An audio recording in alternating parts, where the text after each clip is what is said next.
Four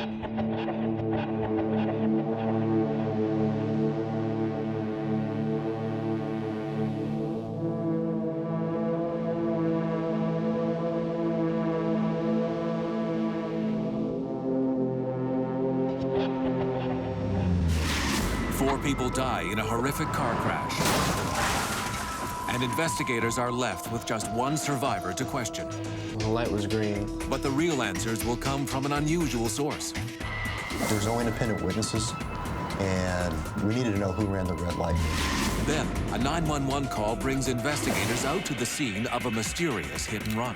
Anytime two objects come in contact with each other, there's going to be a transfer of evidence. Can the evidence at the scene tell police exactly who was responsible for a young man's untimely death?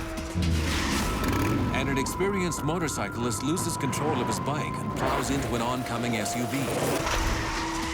Investigators on the scene must consider every scenario from driver error to sabotage. It's very common to use motor vehicle crashes as a cover-up for a homicide. Every year, violent collisions kill 40,000 Americans and injure another 3 million. But there is no such thing as an accident. Every collision has a story as unique as the people involved. Rusty Haight's a leading authority on accident reconstruction. He trains investigators around the world to read the clues and solve the mysteries. No two crashes are alike. Of the primary categories, frontal, rear end, rollover, and side impacts. These side impacts are the worst. They can lead to severe internal injuries and even fatalities for the person in that seat. I'm going as fast as I can. It's been another long evening at Grandma and Grandpa's for little Amy Rogers. After all, when you're only 2 years old, time can pass slowly, especially when Mommy and Daddy aren't happy. And they aren't happy. An argument over an upcoming move has left her parents at odds again. The young family leaves for home, tense, upset, and in a hurry. Well, he's gonna have to wait like the rest of us, because... At about the same time as the Rogers begin their drive home, two men several blocks away get in an SUV and head for home too. Far from having a stressful evening though, they've been partying at a nearby bar. That was fun, huh? That was a lot of fun. In about 15 seconds, lives will be shattered. And it all could have been avoided if some basic safety rules had not been recklessly ignored. Honey, sit down, okay? Let me fix the baby real quick. Yeah, take care of it. You've had a lot to drink.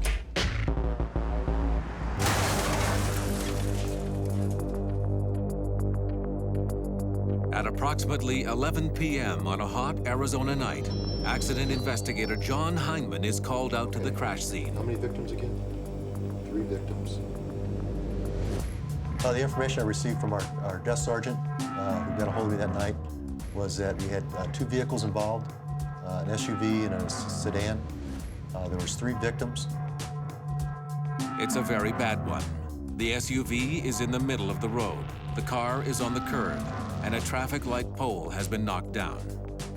Heinman believes one of these vehicles must have tried to run a red light. It's his job now to figure out exactly what happened and who, if anyone, was at fault. When I got the call that there was 3 victims, immediately knew this was going to be a bad crash. Hey, Doug, Tom, hey, we got one. Knowing that, Heinman asks his partner, Doug Kramer, to help him. The crash scene is a real calamity, even to a couple of policemen who've seen plenty of crashes. It's not the wreckage, as bad as that is. What strikes Heinman and Kramer is that there are bodies everywhere they look.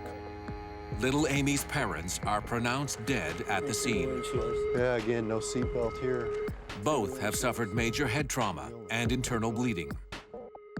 In the SUV, passenger Peter O'Sullivan is also dead after smashing his head into the windshield and suffering 2 massive skull fractures. It appears the only survivor is the driver of the SUV, John Lowry.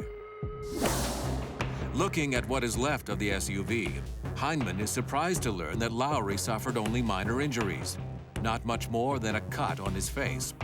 Apart from the physical evidence, Lowry is the only one who can talk about what happened. Everybody else is dead. At the scene, we didn't have was no independent witnesses to this collision, and we needed to know who ran the red light. That was a key for us. And went to the hospital, try and get some information out of the driver. Before being transported to the hospital, Lowry tells investigators that it was the other car that ran the red light and hit him. A crash at a traffic signal-controlled intersection suggests one of two things. First, it could be that the lights malfunction. That's usually unlikely. What's more likely is somebody ran the red light. The question is which car? For accident investigator John Heineman, he's going to have to apply his training and experience to sort out who actually ran that red light. At this point, one thing's for certain. He knows he has a side impact, and for occupants in a passenger car, that's the worst kind of crash to be in. On the front of a vehicle, we have all this distance, all this space we can crush. You've heard of crumple zones. Well, that's what's built into the front of a vehicle. You can't really make the side of a vehicle any wider. We're limited. And the best you can do, perhaps, is some side impact airbags. There's not much room here. If you're on the side and you're hit on the side, you're the first one at the point of impact.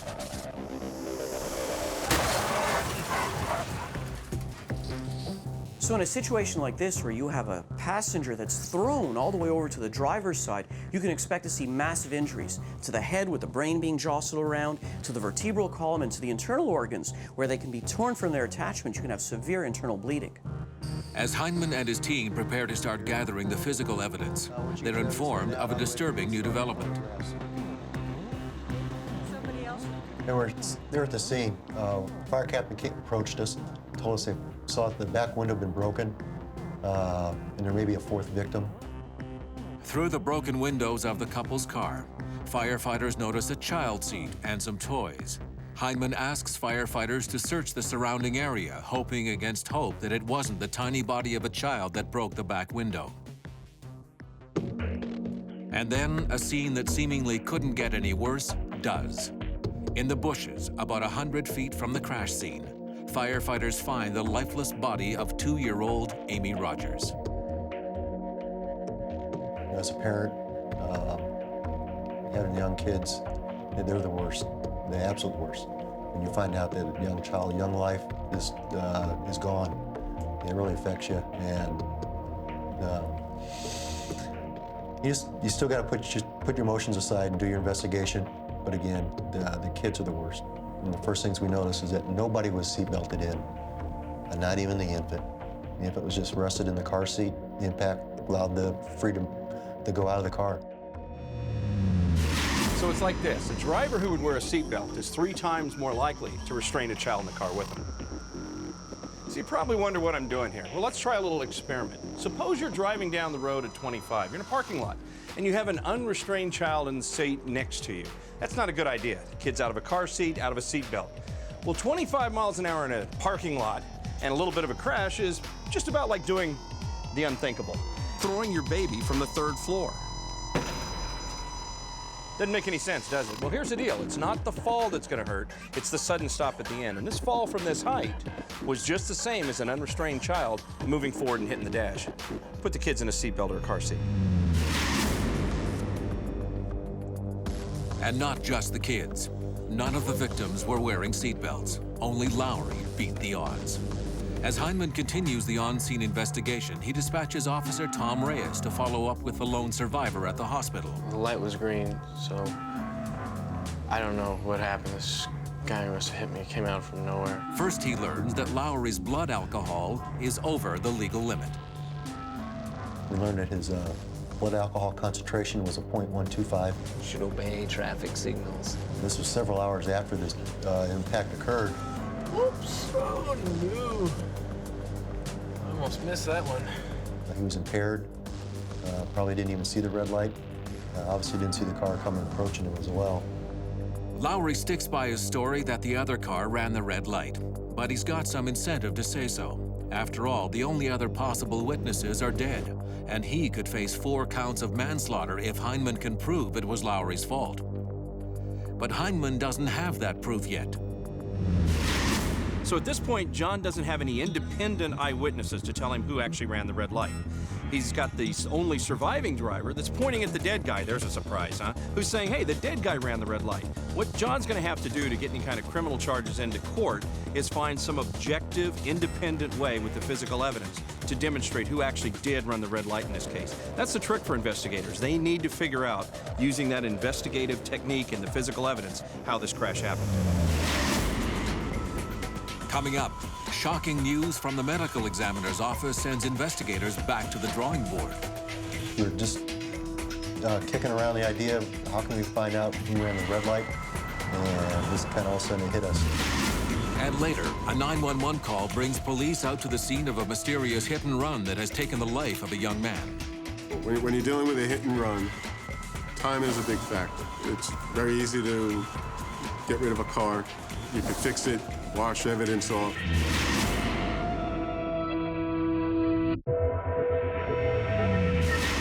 Accident investigator John Heineman is piecing together one of the worst cases he's ever handled. 4 people are dead, including a 2-year-old who wasn't properly buckled in a car seat. In fact, no one was wearing a seatbelt. There is only one survivor in this crash. Belts aside, alcohol's a factor. Lowry was driving impaired. Still in all, John has to figure out which of the 2 drivers tried to beat the red light. In fact, may not have noticed the red light. I think she's over there. The fact that Lowry was driving under the influence makes him more likely to have run the red light.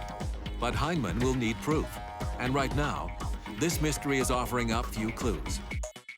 John's next step is to start collecting and analyzing the physical evidence. Here, there are some car parts in the road, but there are no real tire marks. And tire marks are what the accident investigator is going to use to really piece this together. For him, that lack of tire marks is going to be a real challenge.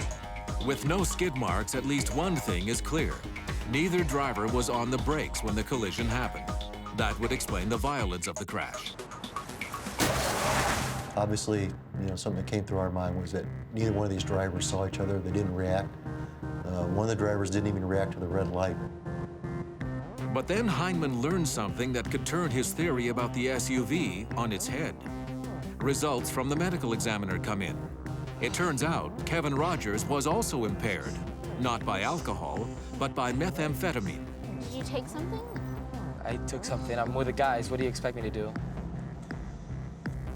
We knew we had one impaired driver, and we kind of had a hunch that he may be the one that ran the red signal. Now we had 2 impaired drivers, one with the alcohol and the other with the drugs. So it's back to square one. If both drivers were impaired, either one could have ignored the traffic signals. But Heineman knows only one of them really did. Trouble is, how to prove it. We're just kicking around the idea of how can we find out who ran the red light, and just kind of all of a sudden it hit us. Hey, let's get the bulbs and have those analyzed. And the key to this investigation was rested on the light bulb that I collected at the scene. When the car knocked down the traffic light, the bulbs in that signal shattered. It occurred to Heineman that by analyzing the filaments in that broken bulb, they could determine which light was on and which was off at the time of the crash. That means investigators will be able to tell who had the green and who had the red when both cars entered the intersection. What you look at from a forensic examination is that you're looking at the coil structure and you're looking at the shape of the overall filament. In the case of the red, what we have is a fractured filament. These are cold break, which means it was off at the time it fractured, and you have a series of small coils that have just broken off. If you go to the green, what you see is the same support, but look at your coil structure. You have stretching, you have a breakdown in the general shape. It's no longer in the nice curved C shape. This means that it was soft at the time of the accident, which means that it was on. So because of this type of deformation, we are able to say that the green lamp was on at the time that the vehicle struck the pole. The hard filament in the cold red light shattered, but soft filaments in the hot green light only bent. Since the downed pole was facing Alex Rogers' car, it's immediately obvious to investigators that he had the green light when he entered the intersection. What happened was we had the sedan approaching on a red light. The speed wasn't very great. The signal turned green for the sedan. Went not very fast, 25, 30 miles through the intersection, and was T-boned by the SUV at a high rate of speed, which we felt ran the red light. With the results of the test on the traffic lights, John Heineman can now replay the sequence of events that led to the fatal collision. Amy Rogers and her parents were on their way back home. They were about to cross an intersection, the same intersection John Lowry and his friend were approaching. The family had the green light. The SUV had the red, but never stopped. Nobody was on the brakes when the vehicles collided. Both drivers were impaired, Lowry because of alcohol, Amy's father by drugs, and no one was wearing a seatbelt. The tragic results of all these factors led to 4 people dead and only 1 survivor. John Lowry's the only survivor in this crash. Like is so often the case, a drunk driver responsible for a collision walks away from it, but he won't get away for long. Because the other driver was also impaired, Lowry was not charged with the maximum sentence. He finally pled guilty and received a sentence of 8 years in prison. Coming up, investigators struggle to explain how an experienced motorcyclist could lose control of his bike and end up on a deadly collision course with an SUV. The driver of the sport utility vehicle stated that they observed this motorcycle lose control and slide across the pavement in their direction, and they attempted to make an evasive action to avoid colliding with this sliding motorcycle and driver coming across the road. And next, investigators responding to a 911 call find the body of a man in the middle of the road. Can the evidence at the scene tell them who was responsible for his untimely death? And we walk up and down the roadway, and then we walk up and down the roadway crossways. We change direction. And there were no parts. There were no automotive parts, there were no paint chips.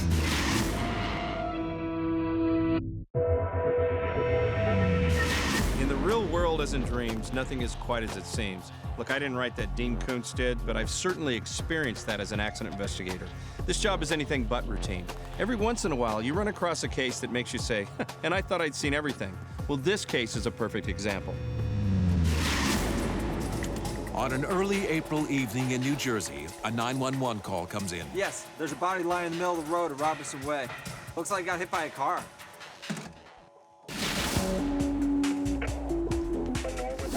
Accident investigator Andy Rich works for the local prosecutor's office. He gets to the scene not long after the 911 call has been made. There, the lifeless body of young Matthew Nyland is lying on the side of the road. A quick check reveals that Matthew has just moved into the neighborhood to take a new job. He was due to start work the very next day. The human body is usually one of the most reliable and generous sources of evidence for any crash investigator. But in this case, the body actually deepens the mystery because it doesn't show any of the usual signs of a hit and run. You've got a pedestrian, you've got some debris in the roadway. Anything else you're going to work on? Well, right now all I have is ankle injury, some blood coming from the ankle. I don't have any typical injuries I would normally see on a pedestrian hit. Things like bumper contact to the leg, that sort of thing? Yeah, lower extremity fractures, head injuries, glass in the hair. I don't have any of that. At first glance, Andy has no idea what led to this young man's untimely death. One thing he does know is that the clock is ticking. When you're dealing with a hit and run, time is a big factor. It's very easy to get rid of a car. You can fix it, wash evidence off. The scene is particularly small and quiet. No witnesses, no bystanders, and little physical evidence. But over by the body, Andy comes across his first clue. There was one skid mark, and it was very close to the body, and it appeared to be fresh. And we could tell a fresh skid mark from one that may be old. You look at the dirt dispersed around the tire mark. Is it covering the tire mark, or is there obviously a cleaning to the roadway where the dirt's been disturbed? There's also, you could tell if it's a faded skid mark from one that has a lot of fresh rubber laid down. This single skid mark tends to support the hit and run scenario. The driver could have stomped on the brakes to try to avoid hitting the young man. A little further down the street, there's another possible clue. Tire prints made in the ground just off the side of the road. The tire prints were on the tree belt, and the tree belt is a grassy area that's between the sidewalk and the street. That kind of leads to the scenario that maybe the car goes out of control and then winds up driving off the roadway onto the tree belt. How's this car involved? Well, we ran the plates on all the cars that were parked on this road, and we found out that this one belongs to the victim. So far, it seems as if Matthew Nyland was leaving his apartment and crossing the street when 50 feet or so down the road, another car went up onto the tree belt. The driver lost control and tried to stop before hitting him, but he couldn't. Instead of sticking around, he fled the scene, leaving Matthew to die. Up to now, there's no indication that this is anything other than a hit and run. But after a closer inspection of the scene, a puzzling find next to the victim's body threatens to deepen the mystery even further. We did find a hat that was next to the body, and that's also something else that was very odd. It was a 25-mile-per-hour speed zone, and I would expect to find a body approximately 40 feet from the hat, not the hat, 3 feet from the body. It just shouldn't happen. Now, the reason that the hat, or for example, a pair of glasses, may not end up near a body that's been hit by a car has to do with crash dynamics. I know a thing or two about crash dynamics, but so does Jerry Eubanks. He's an expert in pedestrian crash analysis. Okay, so Jerry, we got the pedestrian set. You're going to be watching for the hat and the glasses. What else? Hat and the glasses and shoes. We got 2 shoes that are untied this time, so they should go far down line, maybe 40, 50, 60 feet. Hat and the glasses should stay in this area of impact, although if the glasses are hit by the windshield, they'll start traveling down line. So glasses, hat, good indication of the area of impact. Area of impact, not a point of impact. All right, let's make this happen.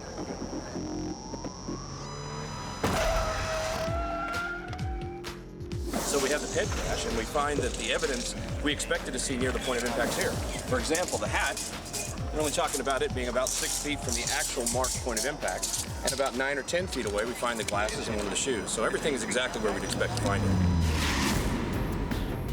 Back in New Jersey, Andy Rich has Matthew Nyland's body and the hat Nyland was wearing almost right next to each other, not widely separated as the crash dynamics would suggest. Yet a 911 caller claimed Nyland was the victim of a hit and run. For Rich, the evidence is just not adding up. Coming up, a flash of inspiration takes Andy Rich's investigation of a possible hit and run in an entirely new direction. I think about what happened at the scene. Did I miss anything? And later, an experienced rider finds himself sliding into the path of an SUV. What sent his bike skidding out of control has investigators scratching their heads. Being a motorcycle rider myself, I know that the tires aren't that shiny. I went over and felt them, and there was a very slippery substance on them. And it actually went around the whole tread, except for the travel portion, a very thin, narrow strip on the center of the tire itself. The body of 23-year-old Matthew Nyland's lying on the side of the road in suburban New Jersey. We've all seen this before. 1 minute, a healthy young kid. The next minute, a grieving family trying to pick up the pieces. Andy Rich is the first stop on that long road. He's here to find out exactly what caused Matthew's death, both for the parents and the authorities. But this case is getting stranger by the moment. Anytime 2 objects come in contact with each other, there's going to be a transfer of evidence. We walk the grid, and we walk up and down the roadway, and then we walk up and down the roadway crossways. We change directions. And there were no parts. There were no automotive parts. There were no paint chips. In fact, the car should not be the only source of evidence in this case. Matthew Nyland's body should also show signs of the collision.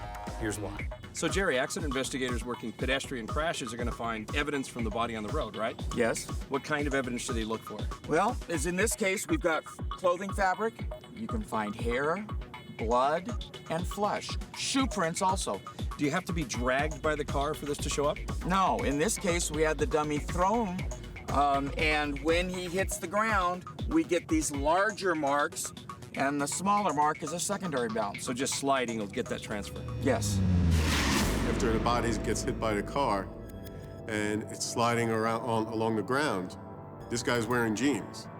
Normally, I would expect to find some jean transfer, blue material, that gets rubbed off the jeans onto the pavement.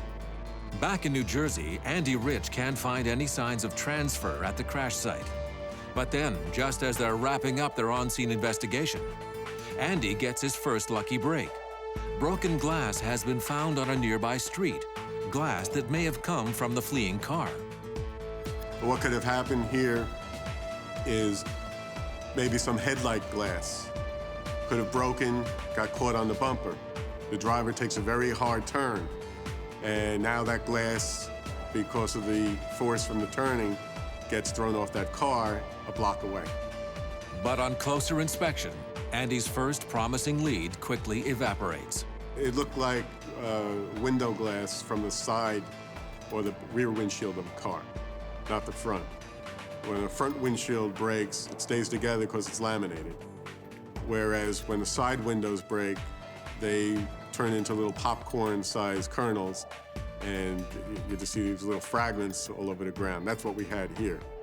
You know, why a pedestrian would hit and break a side window or a rear window. And I'm looking at it, it doesn't look right, and we interviewed the neighbors, and the neighbors tell us, no, that was there for about a couple of weeks, and the local police actually took a report on it. Andy and his team leave the accident scene no closer to unlocking the mystery of Matthew Nyland's death. But he can't stop thinking about the case. It's got his mind going. The absence of physical evidence, the hat next to Matthew's body, the strange ankle injury. Something's just not right. And then, later that night, it comes to him. As normal, I think about what happened at the scene. You know, did I miss anything? And I started thinking, if I jumped from the roof of the apartment building, where would I land? And I just started thinking about that. It's now the next morning. Rich has been working on the case for more than 12 hours. In the early daylight, he goes back to the scene to take a few measurements at the nearby apartment building.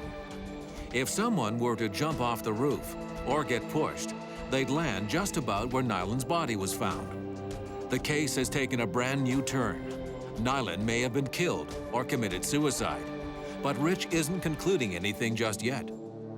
Just because that body was found where I theoretically would think it should have ended up after jumping from that building doesn't mean that that's what happens. But still, Andy now has a solid working theory that can be validated by further examination of the body. Injuries from a fall are very different from those caused by a car hitting somebody on the street. It was important to see what the medical examiner had to say. Hello. Hey, Andy, how are you? Okay, what happened? Well, I want to talk to you about this pattern of fractures on the legs.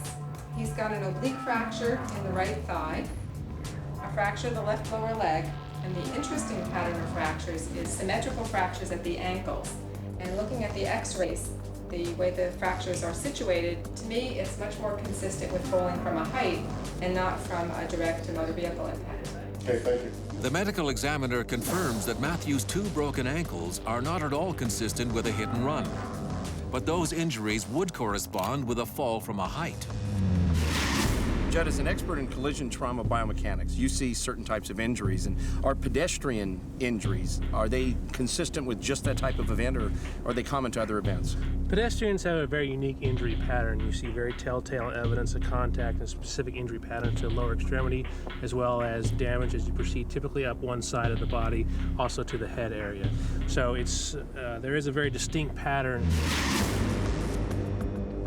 Things are finally coming together for Andy Rich. But there are more checks to be made. He gets a warrant to search the roof of Matthew Nyland's apartment building. He wants to verify a couple of things he found on one of Nyland's running shoes.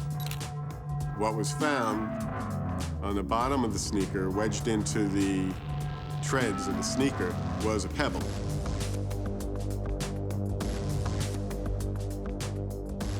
And also on the top of the shoe was like a black smear, some type of black transfer. And we noticed on the roof there was tar. There was an impression in the tar that matched the sole of the sneaker. When we went into his apartment, we found medications that's used to treat patients for depression. Everything is now clear to the investigators. This is not a hit and run, just a very sad story. A desperate young man climbs to the top of his apartment building and jumps. His body lands on the side of the road, making it look like he was hit by a car. Investigators do just that, they investigate. And in this case, Andy got to the scene of what appeared to be a hit-and-run crash, and he applied his investigative techniques and he solved the case. A good investigator will do that. He relied on his training and experience. He figured out that this wasn't actually a hit-and-run, the hit-and-run it appeared to be. But who made the tire marks? Who made the phone call? We may never know. Ultimately, though, the family's going to have to figure out why the young man ended his life the way he did. Next, investigators are baffled when a motorcyclist's fatal injuries seem to have come from something other than a motorcycle crash. We attend the autopsies just to ensure that foul play is not involved. And in doing that, we can rule out a homicide, because unfortunately it's very common for people to use motor vehicle crashes as a cover-up for a homicide.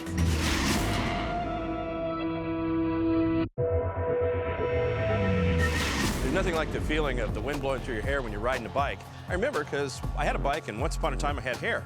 Another thing I remember is concentration is especially important on a bike. Cars are more forgiving, but on a bike, a little lapse of concentration probably means you're going to go down. The police here in British Columbia are investigating a crash where the lapse of concentration was one aspect of a pretty devastating event. 35-year-old Mike Cooper is coming face to face with some hard realities. His job has become stressful and uninteresting, and his marriage of 12 years is coming to an end. I'm gonna go get the kids now. One of the few things he still enjoys is his bike.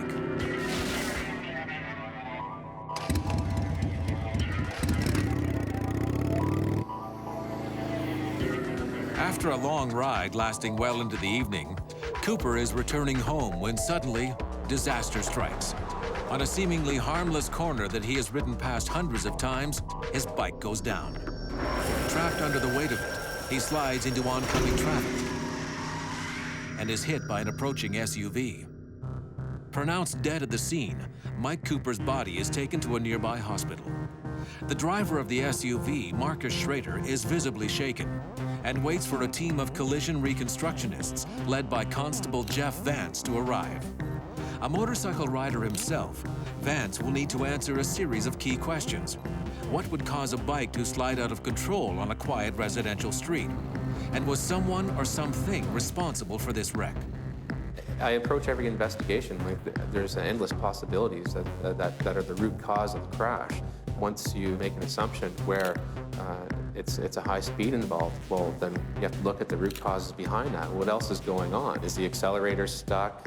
Is there a mechanical defect? Is it an attempt on the person's life? All of these possibilities have to be looked at and ruled out. Jeff Vance quickly takes in the scene. The SUV's front end is on top of the curb, with the bike wedged tightly underneath it. Both vehicles lie barely 10 feet past the point of impact. Right away, it's obvious to investigators that Mike Cooper's motorcycle offered him little protection in the crash. There was just some minor undercarriage damage to the sport utility vehicle, and that only made sense. And the motorcycle itself, there were some significant forces that actually acted upon that, which caused the entire frame to twist, as well as the engine itself to break. The motorcycle and the driver, within milliseconds, changed direction. And you can only imagine the force on the human body associated with that. But also, too, if you can imagine the sport utility vehicle, because it is higher, if someone is sliding along, they go underneath it, there's not only a force pushing them in the opposite direction, but as well as there's also a downward force on the occupant and the motorcycle. And this, in turn, projected the driver approximately 45 feet from the area of impact. Constable Jeff Vance has a pretty horrific crash scene on his hands. Got a motorcycle crashed head-on into an SUV. Doesn't need a physics degree to figure out who's going to win that battle. Now, what he's got left over is the SUV driver who's telling one version of the story. That's the human element. But he still has the vehicles and the environment to deal with. They'll tell the rest of the story. In the majority of investigations, it is the human element that poses the most difficulty for investigators. Survivors involved in fatal collisions can be severely traumatized by their experience. Their recollection of events is often clouded by guilt and remorse. There's a wide range, actually, of the way that people react to traumatic situations such as this. Everything from a denial, such as there's nothing wrong, I haven't done anything wrong, right through to an absolute collapse, where people can't handle the stress and collapse, and also do require immediate medical attention. Next thing I know, he slides towards me. I try to avoid him. I don't think he was speeding. It is very common for these people that have, say, for example, seriously injured or killed someone. Person in the car at the time? There is a significant number of them that actually become alcoholics or drug addicts as a result of these crashes, because they don't obtain the assistance they require, even if they're not considered at fault in the crash. In this case, Marcus Schrader appears to be in the middle of the two extremes. After repeated attempts to get a statement, he is finally composed enough to offer police his version of events. To get at the truth of exactly what happened here, investigators will compare Schrader's story with the physical evidence at the scene. Everyone has a different perception of the truth, and it is unfortunate, but it is in human nature that people omit things or add things to their beliefs that would assist them in any way possible.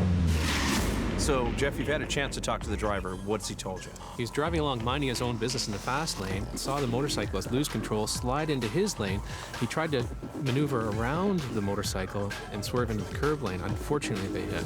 So he fixated on the target. That's not uncommon for a non-professional driver. Professional drivers are often taught to steer toward the dust and debris because the crash has already been there and left. For the rest of us, unfortunately, we tend to follow the action too often, and it's unfortunate for this guy.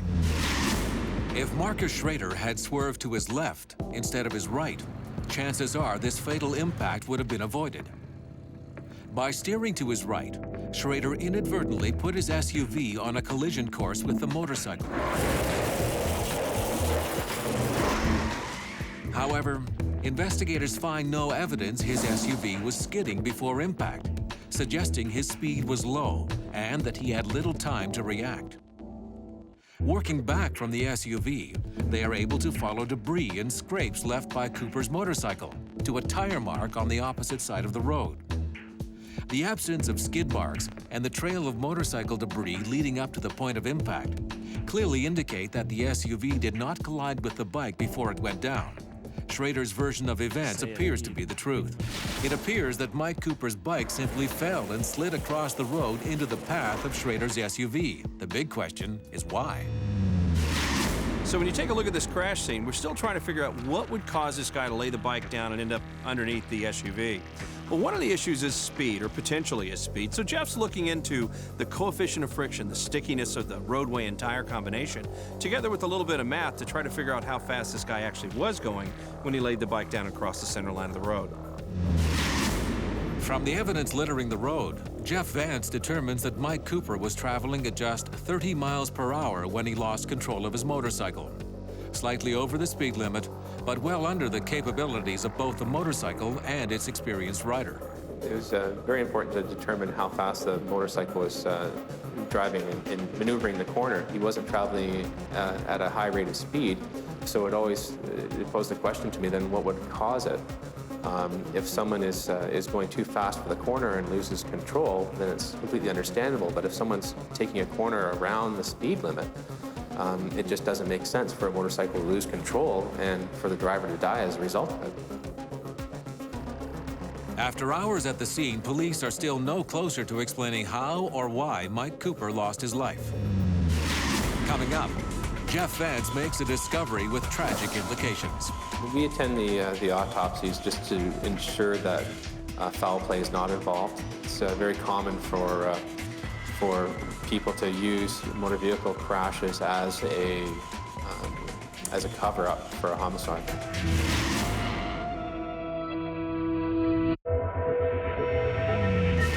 A motorcyclist is dead after a crash with an SUV. Jeff Vance, the lead investigator in the case, has quite a puzzle on his hands. When a motorcycle's in a turn, there's sideways forces and up and down forces acting on the bike. You adjust those forces by your lean angle, adjusting your speed, and braking. Jeff's wondering, did the rider in this case actually do something that upset that balance? He's hoping the body will give him some clues. We attend the autopsies just to ensure that foul play is not involved.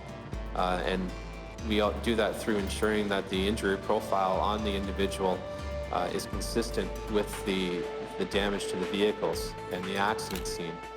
And in doing that, we can rule out a homicide, because unfortunately it's very common for people to use motor vehicle crashes as a cover-up for a homicide.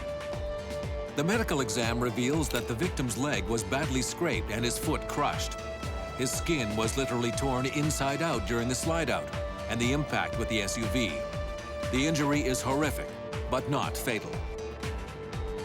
A toxicology report shows alcohol in the bloodstream at the time of his death.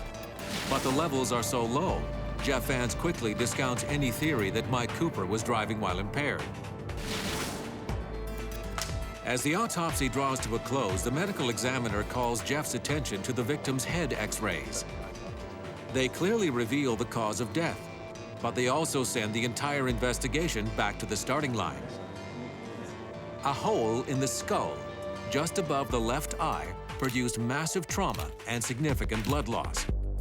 A helmet was recovered at the crash scene, but this injury suggests a helmet was not being worn at the time of the collision. When could the injury have occurred? Did Mike Cooper hit something that caused him to lose control of his motorcycle? Or did something or someone hit him?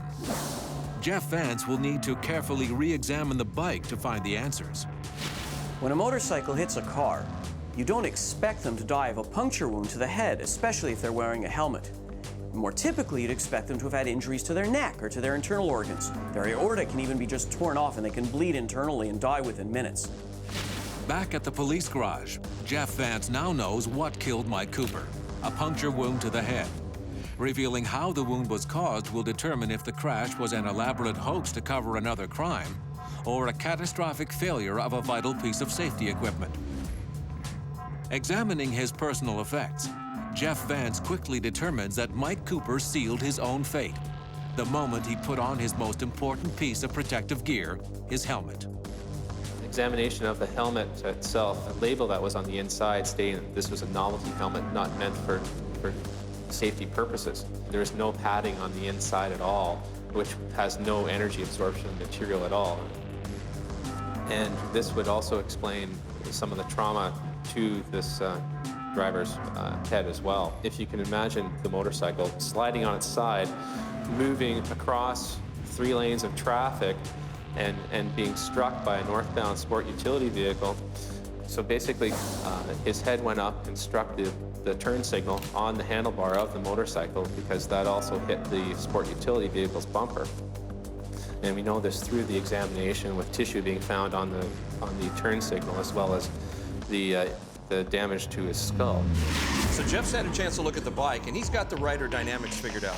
As the rider went into the slide, he fell to the pavement, and the cheesy helmet struck the roadway, moving off his head and offering him less protection, so that when the bike hits the SUV, the rider goes forward, his unprotected head now hits the turn indicator. What Jeff's got to do next is to figure out what caused that bike to lean and then slide out. While examining the bike, trying to determine what caused Mike Cooper's fatal slide, investigator Jeff Vance is repeatedly drawn to the tires of his motorcycle. Shiny and slippery to the touch, it appears as if the sides had been polished with a product designed to keep car tires from fading or cracking.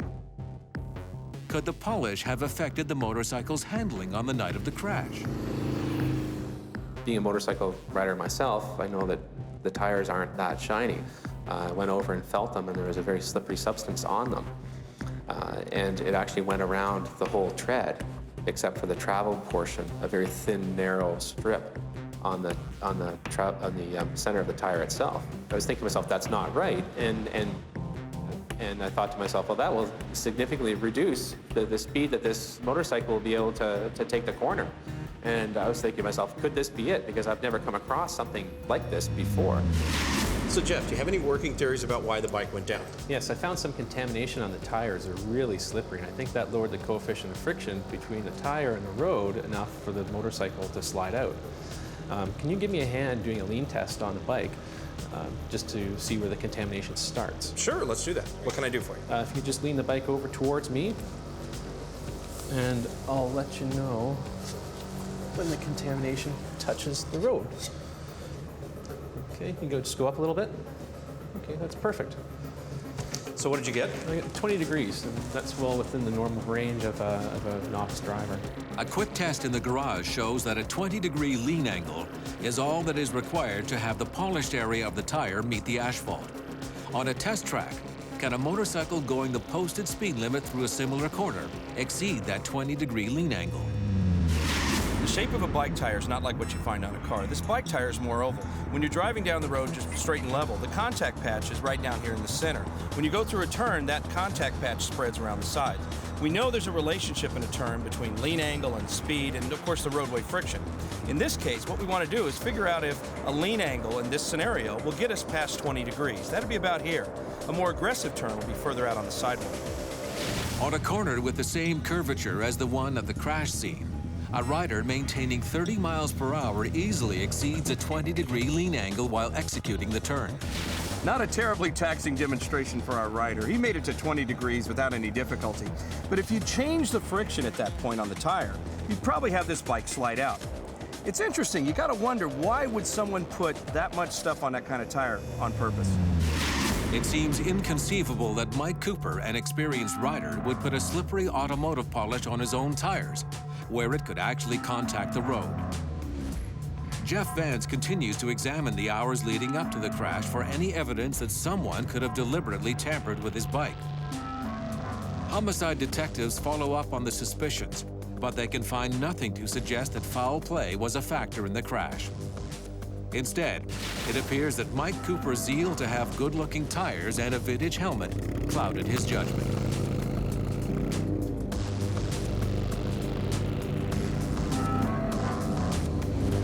Jeff Vance began his investigation with a commitment to finding the cause of this crash and to explain how a low-speed impact killed a fellow motorcycle rider. He now has his answers. After a long ride to clear his head, Mike Cooper is returning home on a road he has ridden hundreds of times before. As he rounds a curve, his lean angle exceeds 20 degrees, putting an area of his tires slick with polish into contact with the asphalt.